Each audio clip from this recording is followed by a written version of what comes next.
Eu vou estar falando nessa manhã sobre para que veio o Pentecostes. Essa é a 8ª mensagem que eu trago nesse tema. Ontem à noite o Caleb falou para mim: pai, de novo para que veio o Pentecostes? Você vê que o profeta não tem honra na própria casa, né? Mas uma arma poderosa do ensino é a retórica, é a repetição. Jesus mandou escrever 4 evangelhos que são iguais. E falou: ensine até guardar. Eu sei de uma história que um pastor começou a pregar sobre família, e nesse contexto ele ensinava como o marido deveria tratar a esposa, como a esposa deveria tratar o marido, e ele continuou pregando 4, 5, 6 domingos a mesma coisa, a mesma coisa. Chegou o momento que os irmãos falaram assim: pastor, não tem nada novo não? Vai ficar nisso até quando? Ele falou: não, tem muita coisa nova. A questão é que aquilo que eu estou ensinando, vocês não estão guardando. Por isso que eu continuo ensinando a mesma coisa, para ver se vocês guardam aquilo que eu estou ensinando, que não é o teu caso. Dá uma cutucada no irmão que está do seu lado e fala: meu irmão, não é o seu caso. É só um exemplo. Você está guardando e está aplicando tudinho. Amém?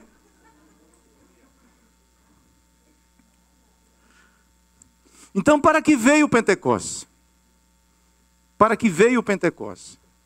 Nós cantamos muitas vezes: vem Espírito Santo. Mas o Espírito Santo já veio. No dia que você recebeu a Cristo, você lembra desse dia, não? Talvez possa ser hoje. Mas quando você confessa a Cristo com a tua boca e crê no teu coração, você entrou pela porta do reino. A partir desse momento, teus pecados são perdoados. Você passa pelo batismo nas águas, morre uma velha criatura e nasce um novo homem.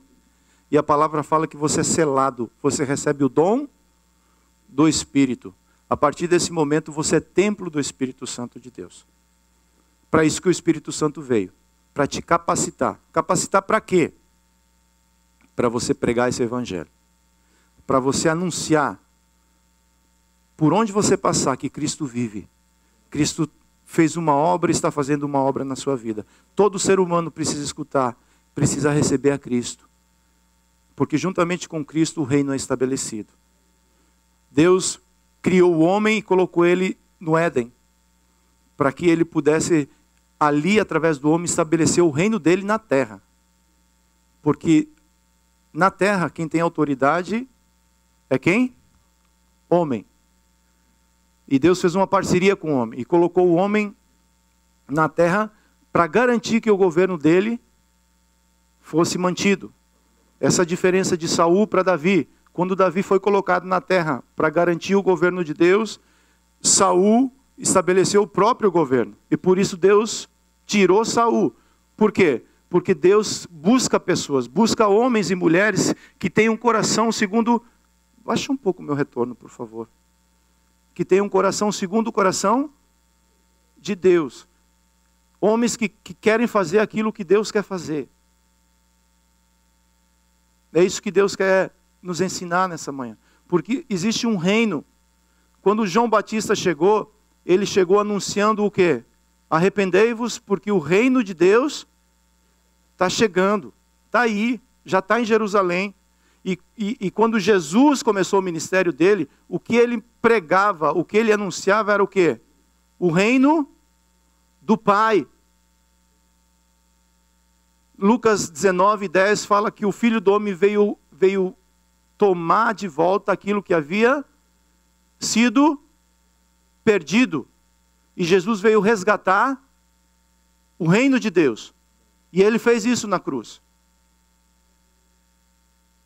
E ele deu esse reino a quem? Aos discípulos. Quando Pedro entendeu quem era Cristo, ele falou assim: Pedro, agora que você entende a respeito do reino, eu te dou as chaves do reino. Tudo aquilo que você liga na terra é ligado nos céus. Tudo aquilo que você desliga na terra é desligado nos céus. É a chave de Davi. Que Jesus fala, é a chave que abre e ninguém fecha. E que fecha, ninguém abre. E que fecha, ninguém abre. Não é assim? Porque o reino é poderoso. E aonde é que o reino é estabelecido nas nossas vidas? Através do Pentecostes. É quando nós passamos a receber entendimento do reino de Deus. O Espírito Santo vem nos revelar o que é o reino de Deus. Nós não entendemos muito sobre monarquia, mas reino é governo de Deus. Fala, reino é governo de Deus. É quando você deixa de governar sua própria vida. É quando você deixa de fazer aquilo que você quer. Ou você só faz aquilo que você quer. Uma vez que você entra debaixo do governo de Deus, você passa a ser alguém guiado por Deus. É diferente. Foi o que Jesus falou para Pedro. Falou, Pedro, agora você faz o que quer, quando quer e como quer. Mas quando vier aquele que vai te governar, você vai ser guiado por caminhos que você não imagina. Porque não é mais a sua vontade, é a vontade de Deus. É Deus governando o homem. O reino de Deus é Deus governando o homem. Tá certo? E para isso acontecer, tem que morrer a independência. Eu sou independente. Naturalmente eu sou independente. Eu quero fazer as coisas da minha maneira, do meu jeito. Eu quero andar com quem me recebe, com quem me trata bem. Naturalmente, essa é a natureza do homem. Mas porque mudou a natureza, também muda as atitudes. Tá certo? E uma vez que isso acontece, uma vez que eu entro no reino de Deus, agora eu preciso entender o que é o reino de Deus. Tá certo? Tem um texto base, que é Romanos 14, 17, fala assim, porque o reino de Deus não é comida nem bebida, mas justiça, paz e alegria onde? No Espírito Santo. Você pode ler esse verso? 1, 2, 3, por favor.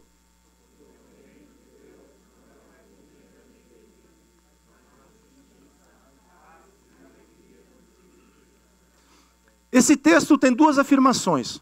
O que não é o reino de Deus e o que é o reino de Deus. E a gente vai trabalhar essa mensagem hoje em cima dessas duas afirmações. O que não é o reino de Deus. Porque a igreja primitiva, se você voltar, e eu creio que nessa altura do campeonato você já entende como a igreja primitiva caminhou, como ela começou a jornada dela. E se você for ver a igreja primitiva, era uma igreja simples, certo? Algumas pessoas dentro daquela igreja tinham poder aquisitivo, mas a maioria das pessoas era uma igreja muito simples. Mas era uma igreja viva, uma igreja que desejava caminhar juntos. Nós falamos aqui, o Espírito Santo, ele nos dá uma só voz, um só coração e nos dá um mesmo caminhar. Isso somente o Espírito Santo pode produzir nas nossas vidas. Sem o Espírito eu tenho a minha voz, eu tenho o meu coração e tenho a minha maneira de andar. E para você andar comigo, você vai ter que se alinhar, não é assim? Mas o Espírito Santo, ele vem equalizar os nossos relacionamentos. Ele nos dá um só coração, porque é governo de Deus. É o reino de Deus que está sendo estabelecido no coração da igreja. E o que não é o reino de Deus?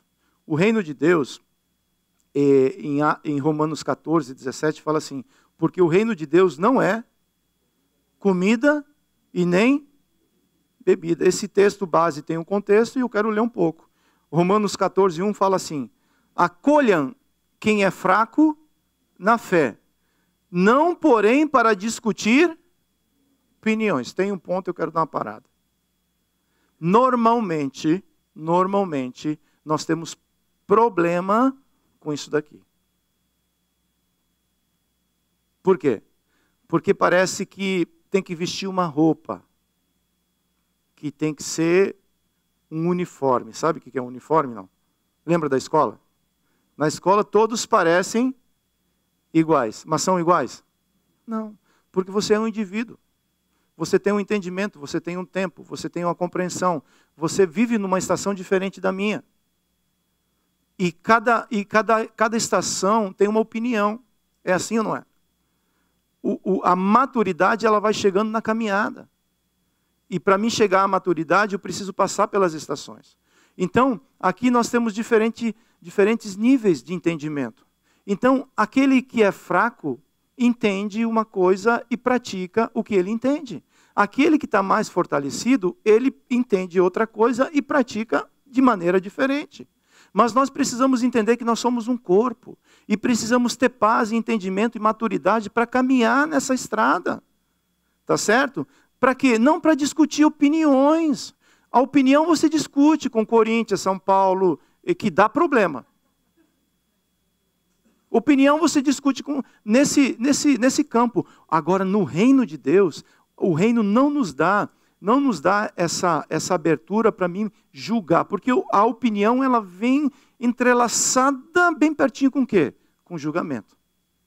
Então, não façam isso. Porque o reino de Deus, ele não está aí nesse lugar. Verso 2. Um crê que pode comer tudo. Mas quem é fraco na fé, come o quê? Legumes. Quem come de tudo não deve desprezar o que não come. E o que não come não deve julgar o que come de tudo. Falar um glutão aí, ó. Porque Deus acolheu a quem? A todos. Glória a Deus. Porque Deus me acolheu da maneira que eu sou. Na caminhada, aquilo que não é reino vai saindo. Mas é um processo, tudo passa por um processo. Então a igreja precisa ter maturidade com isso. Muitas vezes você vai escutar coisas que você fala assim, isso é legume. E você precisa ter a maturidade, você que come carboidrato, que come uma carne, uma picanha, fera, fala isso ok em você comer legumes nessa estação. Nós estamos juntos. Porque é dessa maneira que nós precisamos entender e caminhar. Imagina Jesus caminhando com os discípulos. Eles só queriam comer brócolis. E Jesus tinha maná dos céus para dar para eles, mas Jesus precisava respeitar a opinião deles, porque era o que eles entendiam, era o que eles podiam suportar. Mas chegaria o momento onde o Espírito Santo iria trazer a maturidade e o crescimento. Verso 15. Se o seu irmão fica triste por causa do que você come, você já não anda segundo o quê? O amor. Não faça perecer por causa daquilo que você come, aquele por quem Cristo... Uau! Que responsa, não é não? É uma responsa grande ou não? A igreja dos romanos, a igreja de Roma, se você for ler ela, se você tiver tempo essa semana, leia toda a carta que Paulo escreveu à igreja. É uma carta completa, assim que começa falando do que é pecado até o que realmente é a salvação plena em Cristo Jesus. Essa igreja estava passando por problema de pureza moral. Essa igreja tinha se desviado do ensino precioso de Cristo Jesus. E o apóstolo Paulo, ele entra não para julgar os irmãos, mas para edificar aquela igreja, ensinando que o reino de Deus não é comida e nem bebida. Não gere conflito por essas coisas. Porque o reino não está nessas coisas. É porque nós somos tão naturais e tão dessa terra que nós nos apegamos ao quê? As coisas dessa terra. Mas você é um ser, um novo ser, uma nova criatura. E aquele que é espiritual deve discernir essas coisas no espírito. Não é assim? O que você come, o que você não come, guardar festas. Um gosta de celebrar aniversário todos os anos e tem que fazer um big deal. O outro não gosta de celebrar aniversário e fazer um big deal. Então o que celebra, não crie problema com aquele que não celebra, porque o reino de Deus não são essas coisas. E a gente precisa ter tranquilidade e maturidade para andar por esse caminho. Não querer trazer do passado para o presente um conjunto de regras, uma série de situações que a gente faz um desenho e fala assim, o reino é isso daqui. Jesus ele veio simplificar um contexto muito complicado. Porque a lei trazia regras, a lei trazia uma série de fórmulas. Lembra daquele paralítico que estava lá no tanque de Betesda? Como que ele estava lá? De tempo em tempo descia o quê? Um anjo, balançava as águas, e o primeiro que entrava era curado. Quando é que ele iria ser curado nesse contexto? Nunca. Conjunto de... A lei não é ruim, mas a lei era um aio, era um caminho que apontava para quem? O fim de toda a lei é Cristo. Fala, o fim de toda a lei é Cristo. E Jesus falou assim, filho, eu vim simplificar o teu caso. Levanta, pega a tua cama e anda. Ele falou, está muito simples, não quero, assim eu não quero. Tem que descer o anjo, tem que entrar na água, Aí é verdade, aí é milagre verdadeiro, assim. Você entende o que eu estou falando? Não. O reino de Deus não são essas coisas. Eu preciso estar desprendido dessas coisas. Por que os fariseus tinham tanto problema de escutar Jesus? Porque Jesus simplificava aquilo que era tão complexo para eles. Jesus fala assim, é culto todos os dias. Eles falam, não. Um dia na semana só.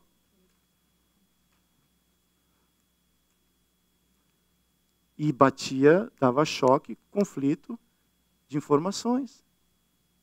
Você precisa entender uma coisa, meu irmão. Eu preciso entender uma coisa. Cristo entrou? Entrou ou não entrou? Você precisa estar apto para discernir essas coisas.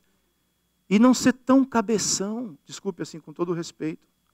Porque quando eu falo isso, eu gosto daquele processo, sabe? Para mim fica fácil trabalhar no processo. Mas Jesus tem me ensinado que nem sempre Ele vai trabalhar dessa maneira. E eu preciso estar solto, preciso estar leve, solto, para poder receber o reino. E para andar debaixo dessa nuvem, porque a nuvem está se movendo. Está ligado ou não? A nuvem está se movendo, o reino está caminhando. A nuvem não vai ficar parada sobre a tua cabecinha, querido. Querida, a nuvem não vai ficar assim, meu filho, anda, vai, anda, senão o sol vai te pegar. A nuvem não é a mamãe, não. A nuvem fala assim, faz a tenda, vamos levantar o acampamento e vamos mover, porque o reino, ele é dinâmico. E aqueles que ficam paralisados com essas coisas, ficam dando volta, cansa e acha que o reino de Deus são essas coisas. Não são essas coisas. O reino de Deus não é religiosidade. Mateus 23:3. Portanto, façam e observem tudo o que eles disserem a vocês, mas não os imitem em suas obras, porque dizem e não fazem. Atam fardos pesados, difíceis de carregar, e os põem sobre os ombros dos outros, mas eles mesmos nem com o dedo querem movê-los. Verso 5. Praticam todas as suas obras a fim de serem vistos pelos outros, pois alargam os filactérios e alongam as franjas de suas capas, gostam do primeiro lugar nos banquetes e das primeiras cadeiras nas sinagogas, das saudações nas praças e de serem chamados, ô mestre, aí vem o mestre. Né? Religiosidade. Você tem que me chamar do título tal. Nós nos tratamos como gente, sabe? E às vezes, se você nos pegar no informal, eu trato o pastor Márcio como Márcio. A pastora Lu, de Lu. Mas quem que é o pastor? É aquele que tem ovelhas. E as ovelhas seguem, conhecem a voz dele. Porque não é por imposição. Os fariseus, eles colocavam um fardo pesado nas pessoas e falavam assim, vocês têm que reconhecer a nossa autoridade. Moisés, lá no Velho Testamento, ele saiu para dar uma banda lá no Egito, estava de Porsche, o Ferrari, o Maserati, não lembro direito o carro que ele tinha. E viu dois irmãos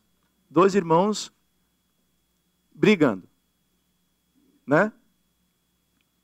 Um Egito brigando batendo num hebreu. E ele vai lá e mata quem? O egípcio. No outro dia ele vai dar outra banda e fala assim, agora eu estou bem com o povo, né? Agora o povo vai me reconhecer. Ele vai lá e vê dois hebreus brigando. E ele fala assim, meus irmãos, eu fui colocado sobre vocês como príncipe. Parem de brigar, escutem a voz do mestre. E eles viraram para ele e falaram assim, mas quem é você? que está falando essas coisas para nós. Ou seja, não havia um reconhecimento. A religiosidade é um conjunto de regras, fardos pesados, que cansam ao invés de libertar. Regra é diferente de prática. Fala, regra é diferente de prática. Você foi chamado para praticar. Praticar o quê? A palavra, a oração, a compaixão, o amor. Essas coisas nós devemos praticar. Mas isso não é uma imposição. É uma atitude de amor. É alguém que voluntariamente fala assim, eu quero fazer essas coisas. Lucas 18, uma outra passagem que vocês conhecem bastante. Certo homem de destaque perguntou a Jesus, bom mestre, olha o que Jesus fala. Que farei para herdar a vida eterna? Jesus respondeu, por que você me chama de bom? Ninguém é bom, a não ser um que é Deus. Você conhece os mandamentos? Aí Jesus fala quais são os mandamentos. Ó, o que é o mandamento? Não cometa adultério, não mate, não furte, não dê falso testemunho, honre seu pai e sua mãe. Então este homem disse, tudo isso tenho observado desde a minha juventude. Verso 22. Ouvindo isso, Jesus lhe disse, uma coisa ainda falta a você. Venda tudo o que tem, dê o dinheiro aos pobres e você terá um tesouro. Depois venha e siga-me. Se você voltar no texto, dá uma contada aí quantos nãos tem aí nesse texto de Lucas 18.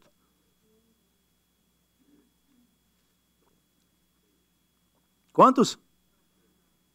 3 ou 4? Conta direitinho. Fazer a faculdade de matemática? Não. Mas só que não tem todos os mandamentos aqui também não. Tem mais. O que a lei falava? Não para tudo. Não. É igual mãe para filho, né? Não. Por quê? Porque o imaturo precisa de limite.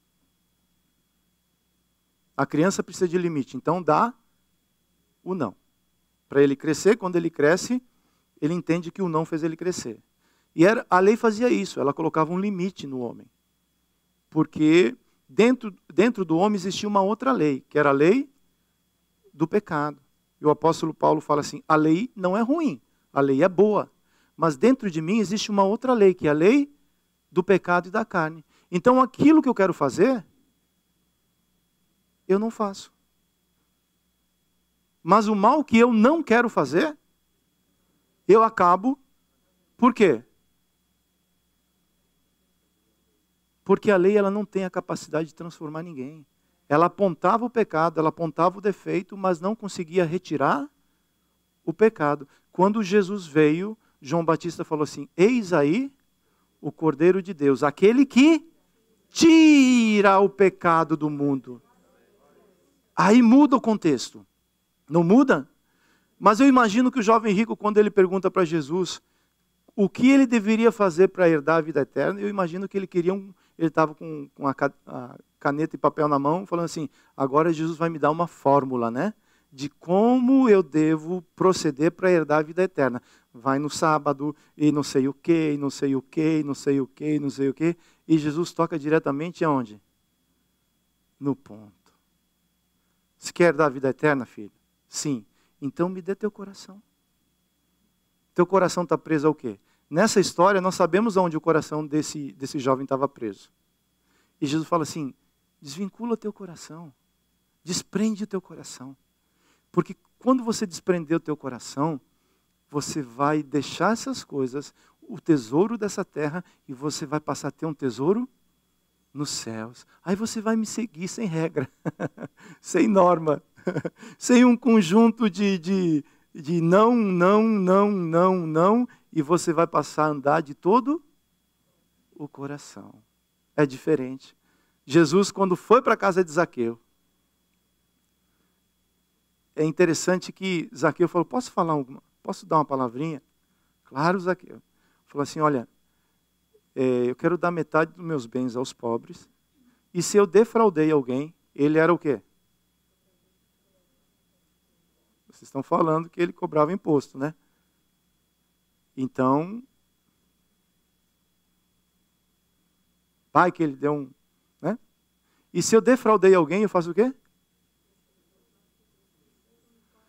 4 vezes mais era a restituição máxima do Velho Testamento. Ele estava falando assim, meu coração não está mais preso a essas coisas. O meu coração é teu, Jesus.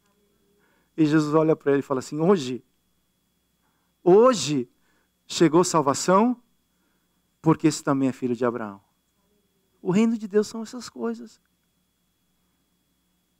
Se entendeu o que é o reino de Deus? O que não é o reino de Deus? Essa é a primeira parte da mensagem. Agora nós vamos falar o que é o reino de Deus. De maneira prática, o reino de Deus é justiça, paz, alegria no Espírito Santo. Primeira delas, justiça. No hebraico, justiça é tidesekenu. No grego é dikaiosune.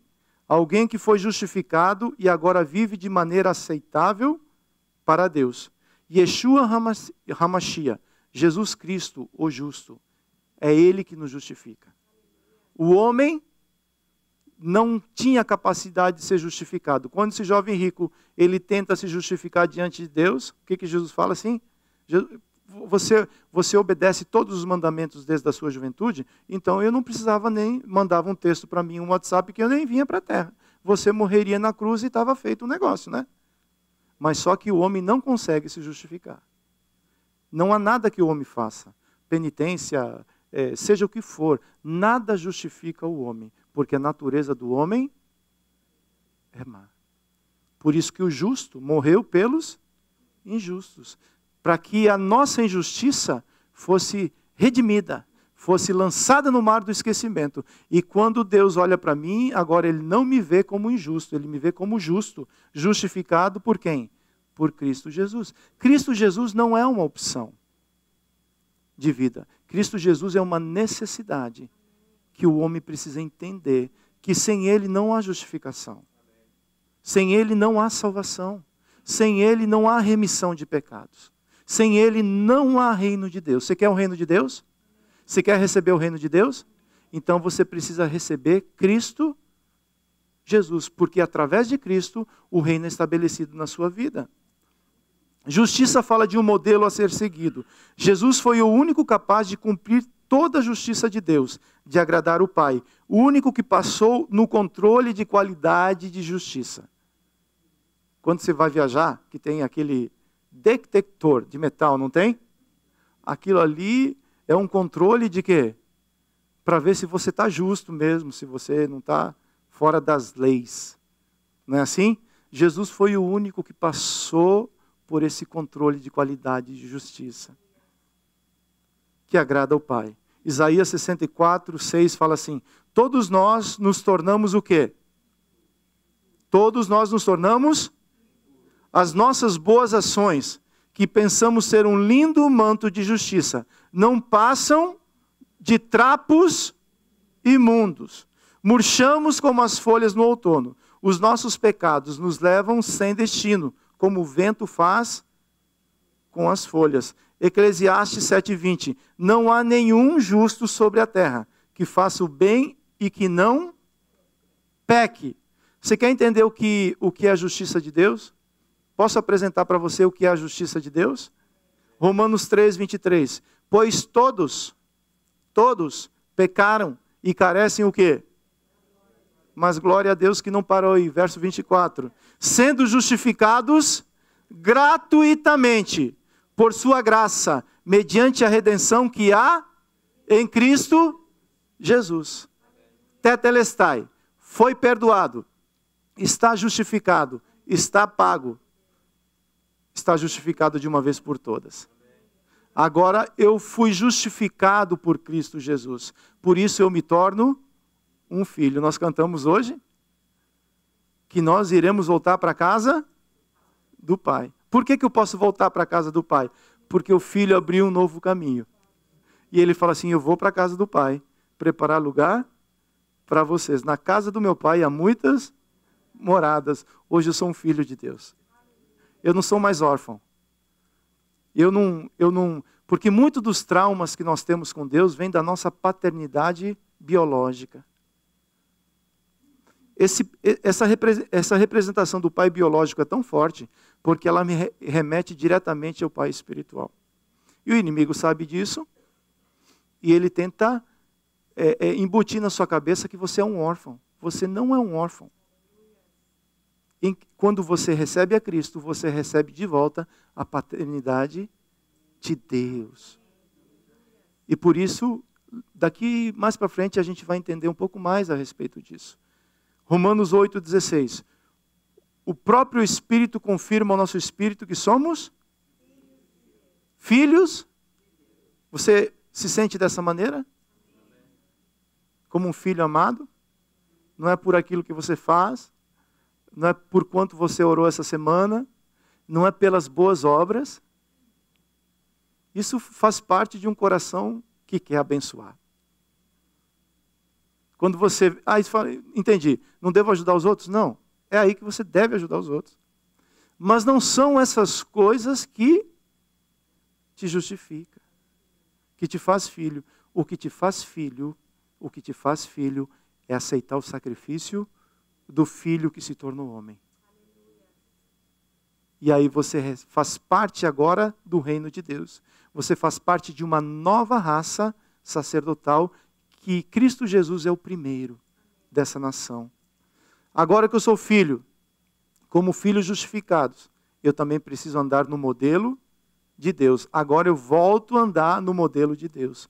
1 João 2,6. Aquele que diz que permanece nele, esse deve também andar como ele andou. Amados, não vos escrevo mandamento novo, senão mandamento antigo, o qual desde o princípio tivestes. Esse mandamento antigo é a palavra que ouvistes. Agora que eu sou filho, como eu devo me comportar? E tem um modelo. A igreja tem um modelo. O modelo está na igreja A, B, C, não. O modelo está aqui. O modelo está aqui. Aqui está o modelo da igreja. Ah, mas lá faz assim. Né? Cada um vai responder pelas suas atitudes. Nós aqui precisamos nos voltar para o modelo da palavra. O que é a igreja? A igreja é o que Deus estabeleceu através de Cristo Jesus. A igreja somos nós. É templo, é culto constante, todos os dias. É o Espírito Santo te convencendo todos os dias. É o Espírito Santo falando com você todos os dias. Todos os dias.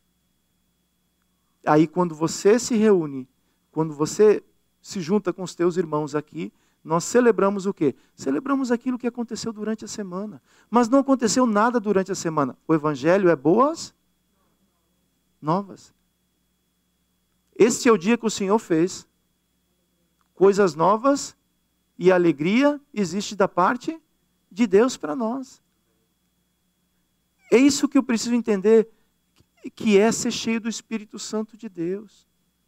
Não é uma êxtase espiritual que eu sinto por causa de um louvor, por causa de uma mensagem, mas é um estilo de vida, onde eu não me apego mais à religião, onde eu não me apego mais às coisas que só embaraçam e só geram conflitos, mas eu cada vez mais, eu quero ser um modelo de Cristo na terra. O que o apóstolo Paulo falou para Timóteo, o que da minha parte você viu, também faça isso, multiplique isso, porque eu estou multiplicando o modelo de Deus, eu estou andando debaixo de um modelo. Meu filho, faça a mesma coisa e ensine isso aos outros, para que andem debaixo do modelo de Deus. É neste lugar onde há justificação, é neste lugar onde a minha vida passa pelas transformações necessárias. E quando eu passo por esse primeiro step, que é a justificação, eu passo a ter o quê? Paz. A palavra paz é comunhão. A palavra grega usada para paz é ireneo, que quer dizer reconciliação.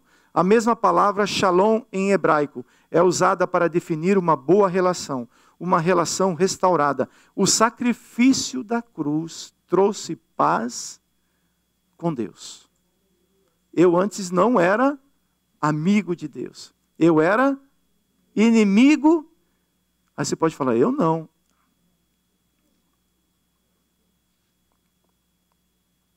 Por que era inimigo? Porque eu não tinha comunhão. Paz é comunhão. Quando você perde a paz, você perde. É fácil manter a paz? Só uma maneira de você manter a paz. Quer saber? Além de aceitar o sacrifício da cruz, você precisa ir para a cruz. Porque é lá na cruz onde você vai ter paz com Deus. E Ele vai te ensinar a ter paz com os teus irmãos.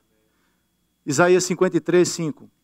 Mas Ele foi traspassado por causa das nossas transgressões, e esmagado por causa das nossas iniquidades. O castigo que nos traz a paz estava sobre Ele, e pelas suas feridas fomos sarados. Romanos 5:1, justificados, pois, mediante a fé, temos paz, ou comunhão, com Deus, por meio de nosso Senhor, Jesus Cristo. Uma vez que eu passo a ter paz com Deus, eu também passo a ter paz com os meus irmãos. 1 João 1,7, se andarmos na luz, é uma condicional, se andarmos na luz, como Ele está na luz, mantemos comunhão uns com os outros, e o sangue de Jesus, seu Filho, nos purifica de todo pecado. Agora que eu tenho paz com os meus irmãos, fala assim, mas eu não está ainda lá. Eu sei, porque é um desafio muito grande. Você vive numa comunidade onde você não se encontra com os seus irmãos uma vez na semana. Essa igreja que está aqui hoje, ela se relaciona durante a semana. Ela se relaciona em eventos. Nós frequentamos a casa um dos outros. Fazemos negócios juntos. Não é um lugar onde as pessoas vão um dia e depois voltam no outro domingo. É mais fácil relacionar assim? Mas quando eu leio, o pouco que eu conheço da palavra, quando eu leio as Escrituras, eu vejo Jesus fazendo diferente com os discípulos dele. E os discípulos tinham problemas? Tinha ou não tinha? Mas esse é o desafio. Porque a gente só dá certo se o Espírito Santo governar a nossa vida. Se o reino de Deus governar a nossa vida. Caso contrário, se eu estiver governando minha vida e eu fizer o que eu quero, quando eu quero, não vai funcionar. Pode falar do reino enquanto quiser. Pode falar o quanto você quiser a respeito do reino. E pode falar, venha teu reino, venha teu reino, venha, venha, venha. Vai virar um mantra. Não vai para lugar nenhum. O reino vem quando você fala assim, eu me rendo, Jesus. Pode governar. Mas começa governando primeiro minha esposa. Não, não, não, não. É você mesmo, filho. É você mesmo. Porque através do governo de Deus na tua vida, Deus vai te dar graça para você poder relacionar com os outros.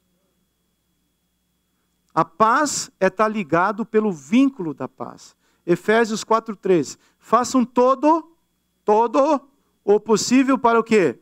Se manterem unidos no Espírito e ligados pelo vínculo da paz. Essa palavra vínculo em grego é sudesmos, atadura, laço dos ligamentos pelos quais os membros do corpo humano são unidos. Aquilo que é amarrado junto, andar algemado pela paz. O que é um vínculo? Quando o apóstolo Paulo estava trazendo esse ensino, ele fala assim que a paz é uma algema. Que quando eu ando com a crise, eu passo a estar algemada, ela algemada e eu algemado pela paz. É um vínculo. É um vínculo. E quando rompe esse vínculo, o que eu devo fazer? Orar? Vou orar para ver se eu devo perdoar esse irmão. Não. Você está fora da Bíblia, filho. Isso é o anticristo. A paz já foi conquistada na cruz do Calvário. Eu não preciso orar para mim ter paz. Eu preciso me humilhar e me esforçar falando assim, foi mal, meu irmão. Eu errei contigo. Eu falei mal de você. Rapaz do céu, isso é muita revelação. Você tem que se arrepiar quando alguém chegar perto de você e falar, eu falei mal de você. Isso é o Pentecostes, está chegando no teu coração. Estou falando mal da minha esposa. Estou falando mal do pastor para os outros. Você dá uma risada? Você acha que todos gostam desse rostinho que está aqui? É um desafio. É um desafio grande. É um desafio grande. Somente o amor de Deus que nos coloca nessa plataforma de entender que eu preciso de você, você precisa de mim. Nós somos um corpo. Nós precisamos estar unidos e ligados. Senão nós seremos mais uma igreja falando de Cristo, sem um impacto na sociedade. Sem fazer o verdadeiro papel que a igreja deve fazer. Lembra domingo passado que eu falei que a igreja ela é indestrutível? Mas para a igreja ser indestrutível, ela precisa ter no fundamento as mesmas coisas que estavam no fundamento da igreja primitiva.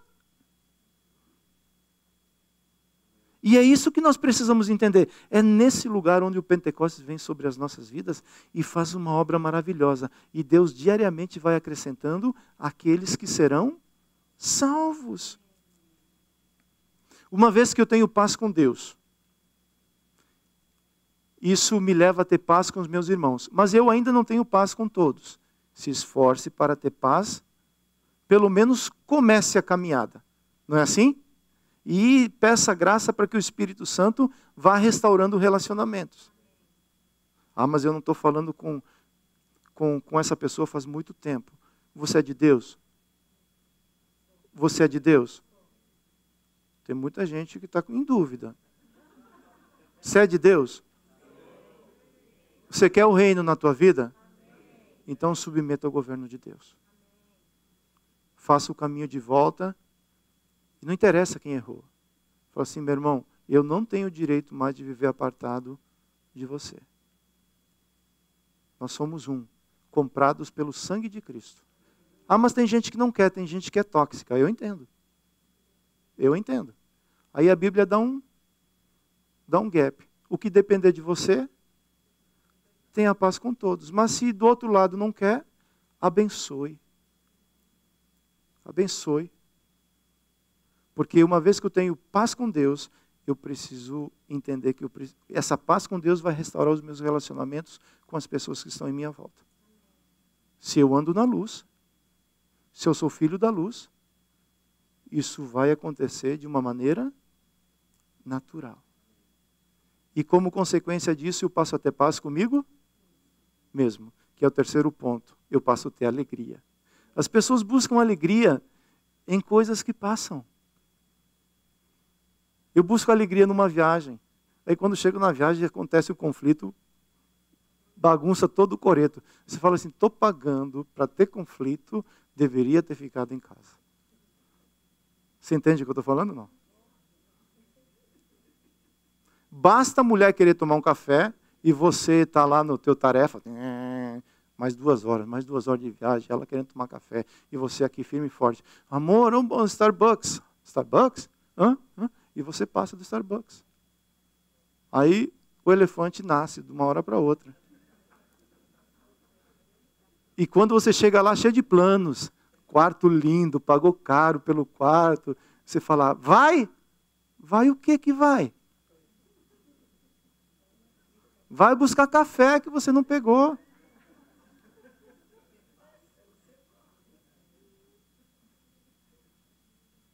Mulher insubmissa, viu?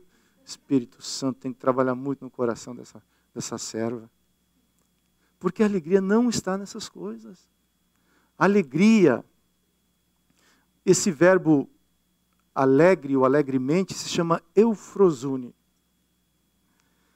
Que é eu bem, frem, mente. Ou seja, alegremente ou mente alegre. Isso vem através do processo que a mente de Cristo vai sendo formado na minha vida. 1 Coríntios 2,16. Pois quem conheceu a mente do Senhor, para que o possa instruir? Uma pergunta. Nós, porém, temos a mente. Quando que você recebeu a mente de Cristo? Quando você nasceu de novo, você começou a pensar como Cristo pensa. É o Espírito Santo que te ensina a pensar da mesma maneira que Cristo Pensa. Quando quando Pedro e João chegaram na porta do templo e encontraram aquele coxo paralítico, e ele perguntou uma esmola para Pedro e João.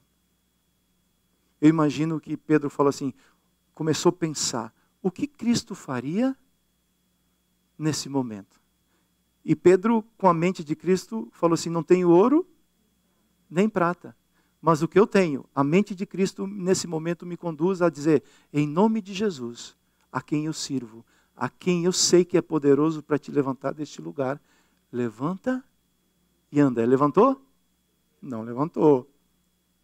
Mas Pedro estendeu a mão e colocou de pé o homem. A mente de Cristo.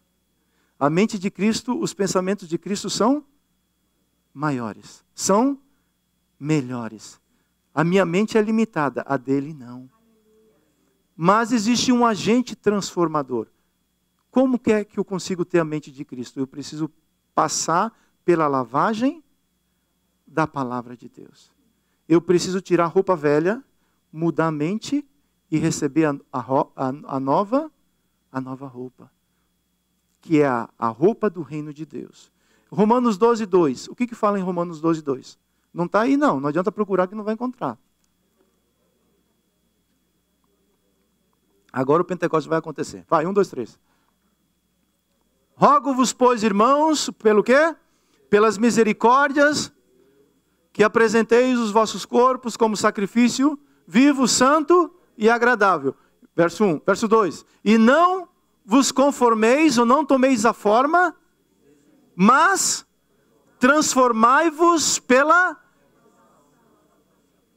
Para quê? Para que possais a boa, perfeita e agradável vontade do Senhor. É nesse processo onde eu passo a experimentar alegria plena. Quando a minha mente é transformada. Quando você passa pelo conflito e a tua mente fala assim, ai, que vontade. Assim, tem tantas ideias nesse momento, né? É ou não é? Assim, que não é o seu caso, mas quando o marido briga com a esposa, que não é o seu caso, qual o sentimento que te vem assim, de cara? Fala, mas eu tenho um veneno de rato aqui em casa.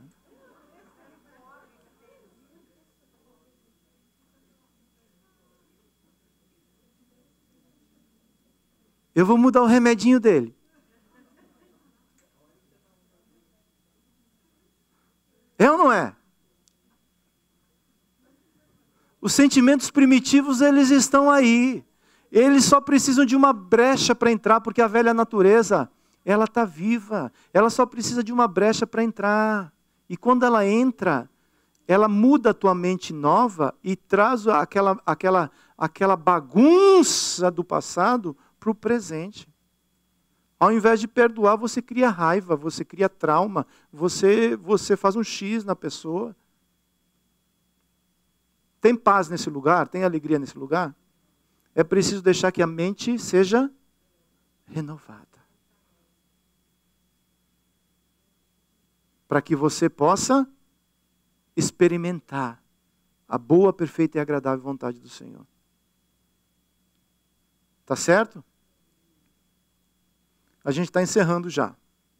O reino de Deus tem a ver com o governo de Deus. Mateus 6,33 fala assim, mas busquem em primeiro lugar o quê? O reino e a sua, e todas essas coisas lhe serão acrescentadas. Uma mente lavada pela palavra é uma mente curada, transformada. É uma mente alegre e cheia do Espírito Santo de Deus. Nós não iremos conseguir ter alegria plena nas coisas dessa terra. As coisas dessa terra, elas trazem uma adrenalina que passa rápido. A alegria verdadeira, somente o Espírito Santo pode colocar no teu coração. É uma alegria que independe das circunstâncias do lado de fora. A paz que você recebe, ela independe das circunstâncias do lado de fora. O mundo dá uma paz, que é passageira. Aí você precisa comprar um carro, comprar uma casa, parar por aqui para não dar ideia, né? Tem que ter coisa nova, sabe? Coisa nova. Por que tem que ter coisa nova? Porque aquilo que é velho não está se renovando. Aí tem que ter coisa nova, aí tem que ter uma adrenalina nova. Tem que ter alguma coisa, é uma alegria que passa. A alegria que permanece, a paz que permanece é aquela que vem do Espírito Santo. Que você passa por várias estações na vida, mas dentro de você existe shalom. Existe paz com Deus. Existe paz com os teus irmãos. Existe paz com você mesmo. Atos 13, 52. Meninos do louvor, por favor. Os discípulos, porém, estavam o quê? Cheio de alegria e do Espírito. Então, alguém que anda com o Espírito não dá para ser muito ranzinza, sabe?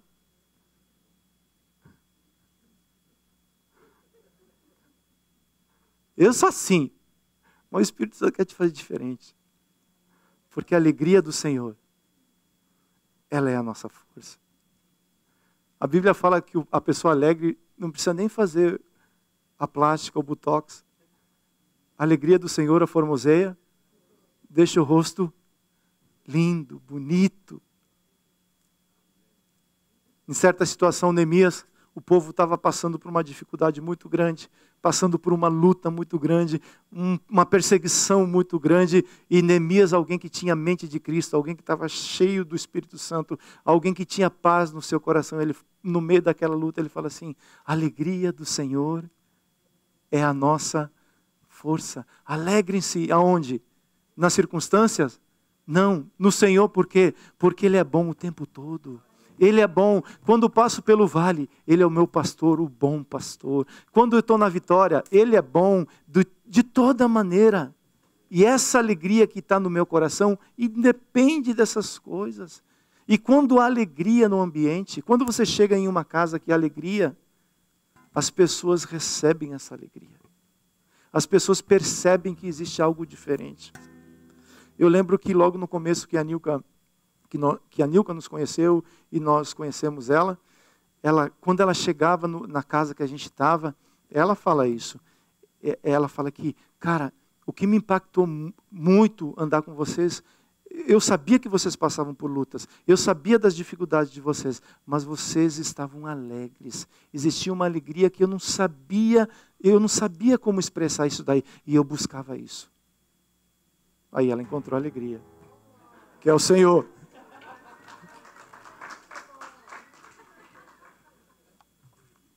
A alegria do Senhor é a nossa força. A alegria do Senhor é a força da igreja. A igreja precisa andar em paz. A igreja precisa entender que ela já foi justificada pelo sacrifício do Cordeiro. O apóstolo Paulo, no capítulo 8, fala assim: já não há mais nenhuma condenação para aqueles que estão em Cristo Jesus, para aqueles que já foram justificados pelo sangue do Cordeiro. O inimigo tenta e vai sempre tentar te acusar, mas apresenta para o teu inimigo a justificação que foi cravada lá naquela cruz e está escrito assim: tetelestai, foi pago, já está consumado, já não há mais nenhuma condenação, já não há mais nenhuma condenação para aqueles que estão em Cristo Jesus. Esse é o reino de Deus. Agora que eu recebo o Espírito Santo, eu preciso aprender a como andar no reino de Deus. O reino não é comida mas é justiça, paz e alegria dentro do meu Espírito Santo. Vou passar por lutas, porque muitas são as aflições do justo, mas de todas o Senhor os livra. Passei pela enfermidade, mas tem Jeová Rafá, aquele que cura, aquele que entra lá e fala assim: esse diagnóstico não termina aqui, tem coisa nova na tua vida, porque você é justificado pelo sangue do Cordeiro de Deus. A igreja não para por quê? Porque fala do reino, porque a igreja não para, é porque sobre ela existe a promessa de Jesus falando assim: as portas do inferno não vão prevalecer, porque se vocês permitirem que eu edifique a igreja segue em frente, a igreja segue caminhando, a igreja segue conquistando, a igreja segue avançando e anunciando o evangelho que transforma vidas e introduzindo pessoas ao reino de Deus. Essa é a igreja que estabelece o reino de Deus, o governo de Deus sobre a terra.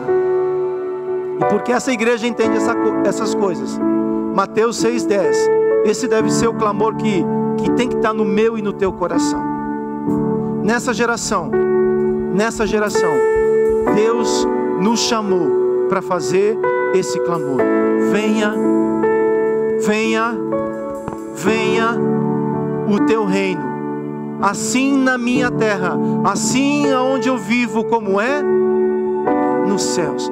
Venha o governo de Deus, venha o governo de Deus, venha estabelecer o teu governo na minha casa, venha estabelecer o teu governo nessa igreja, venha estabelecer o governo de Deus por onde nós andarmos, porque junto com o governo de Deus vem tudo aquilo que Deus tem como herança dentro deste reino. Toda a plenitude, todo o suprimento que eu e você precisamos está onde? No reino de Deus. O homem sofre porque está fora do reino. Quando o homem entra no reino de Deus, ele é suprido por todas as sortes de bênçãos. Ele passa a ter a vida abundante que Cristo prometeu. É no reino. É quando Ele governa, é quando Ele é meu Senhor, é quando eu quero fazer e Ele diz: não faça. Jesus na cruz, Ele não queria ir para a cruz. A vontade de Jesus é: eu não quero ir para essa cruz, mas existe um governo de Deus sobre a minha vida. Existe alguém que me governa. Eu não faço aquilo somente que eu quero, mas seja feita a tua vontade e não a minha vontade. Quando a gente faz essa oração, o governo de Deus vai sendo estabelecido nas nossas vidas. E você vai ver sinais, você vai ver prodígios, você vai ver maravilhas, você vai ver o agir de Deus na sua casa, na sua vida, nos seus relacionamentos. Porque junto com o governo vem o estabelecer da vontade soberana de Deus. Salmo 103, 19. Nos céus o Senhor estabeleceu o quê? O seu trono. E o seu reino? Leia esse verso, por favor.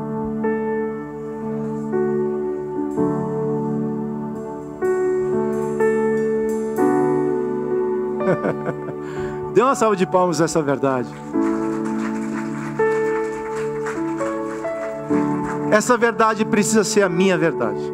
Os céus é onde Deus estabeleceu o seu trono, mas aqui nessa terra Ele vai governar sobre tudo.